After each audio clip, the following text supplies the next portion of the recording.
ہم عقیدہ کیوں پڑھ رہے ہیں جبکہ ایز اے مسلم ہمیں تو ہم اللہ پر بلیو رکھتے ہیں، رسولوں پر ایمان رکھتے ہیں، فرشتوں پر ایمان رکھتے ہیں، کتابوں پر، تو ہم پھر عقیدہ کیوں پڑھ رہے ہیں؟ بڑا خوبصورت جو ہے سوال ہے، بارک اللہ فیکم۔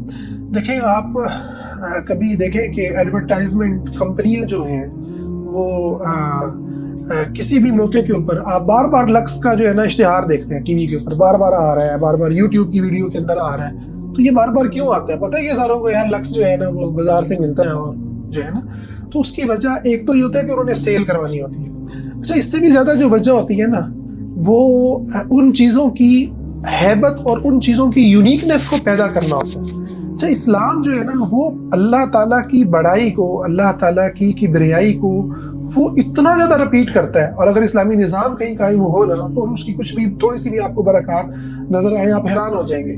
ہم سعودیہ میں تھے تو مجھے آج بھی یاد ہے کہ جن دنوں میں اچھے دن تھے، اللہ تعالیٰ ابھی بھی وہاں پر دعا ہے کہ خیر کو واپس لے کر کے آئے، تو بازاروں میں جو یہ دن ہوتے ہیں ذوالحجہ کے، ٹھیک ہے، ان دنوں کے اندر بازاروں کے اندر جو ہے نا وہ تکبیرات ہو رہی ہیں، ہر کوئی اللہ اکبر کی آوازیں آ رہی ہیں۔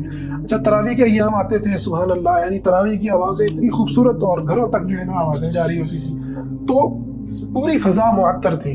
تو لا الہ الا اللہ کا جو تکرار ہے، بیسیکلی کیا ہے؟ عقیدہ لا الہ الا اللہ ہے، اس کو دہرانا بار بار، یعنی عقیدہ پڑھنے کا مطلب ہے اللہ کی محبت کی یاد میں بیٹھنا، جس کے بارے میں نبی صلی اللہ علیہ وسلم نے فرمایا کہ جو قوم اس لیے بیٹھتی ہے، اس لیے جمع ہوتی ہے کہ وہ اللہ تعالیٰ کا ذکر کرے، اللہ کو یاد کرے، تو فرشتے اس مجلس کو اپنے پروں سے ڈھانپ لیتے ہیں۔ یہ فیل ہمیں بھی کرنا چاہیے۔ اس وقت بھی اللہ کے فرشتے آسمانوں پر موجود ہیں، ہمارے دو ہر انسان کے ساتھ تو ویسے ہی دو موجود ہیں، تو ہمیں یہ محسوس کرنا چاہیے کہ اللہ کے فرشتوں نے اس مجلس کو ڈھانپا ہوا ہے، ٹھیک ہے، اور ان پر سکینت نازل ہوتی ہے، اور اللہ تعالیٰ ان کا آسمانوں میں ذکر کرتے ہیں۔ یعنی عقیدہ پڑھنا یہ ہے کہ آپ اللہ کے بندوں میں ذکر کر رہے ہیں۔ تو نبی صلی اللہ علیہ وسلم نے فرمایا کہ اللہ رب العزت کا جو دنیا کے اندر مجلس میں دنیا کے بندوں میں ذکر کرتا ہے، اللہ ان کا ذکر اپنے آسمان میں فرشتوں کی مجلس میں فرماتا ہے، اس سے بہتر مجلس میں فرماتا ہے۔